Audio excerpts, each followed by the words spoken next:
বন্ধুরা, পল্লীগ্রাম টিভির যে শেষ ইচ্ছা যে নাটকটা হয়েছিল সেটা কিন্তু আমার রিসেন্টলি ভীষণই ভালো লেগেছিল।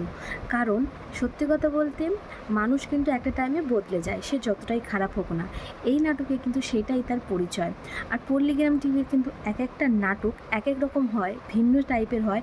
এটা দেখে কিন্তু অনেক কিছু শেখার আছে। অনেক অনেক বাংলা নাটক দেখেছি, অনেক বাংলা নাটক হয়, সেই নাটকের মধ্যে কিন্তু এতটা সত্যতা থাকে না বা এতটা ভালো কিছু দেখতে পাই না। বাট হ্যাঁ, এই যে আমরা যে নাটকটা দেখেছি শেষ ইচ্ছা, এটা একটা বাচ্চা চাইলেও কিন্তু সে বড় বলো বা বৃদ্ধ বলো সবাইকে বদলে দিতে পারে।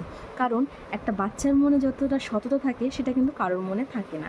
তো এটাই হচ্ছিল এই নাটকের মূল উদ্দেশ্য। আর বন্ধুরা, এই নাটকের লাস্ট সিনটা দেখে তোমরা কারা কারা কষ্ট পেয়েছো বা কাদের চোখে জল এসে গেছিলো সেটা কিন্তু অনেকেই কমেন্ট করো। কারণ সত্যি কথা লিটারেলি আমি কিন্তু ভীষণ কষ্ট পাচ্ছিলাম। আর এইরকম সিন দেখলে না আমার খুব কষ্ট লাগে। বাট আলটিমেটলি লাস্টের সিন থেকে শুরু করে পুরো নাটকটা কিন্তু আমার খুবই ভালো লেগেছে। তোমাদের কেমন লেগেছে কিন্তু কমেন্ট করো। আর আমি এই রকম টাইপের ভিডিও, মানে এক একটা যে ভিডিওগুলো দেবে এরকম টাইপের ভিডিওর আমি কিছু শর্টস তুলে আমি তোমাদের সাথে শেয়ার করবো। এরকম ভিডিও ভালো লাগলে সেটাও কমেন্ট করো। আজকের জন্য টাটা, বাই বাই।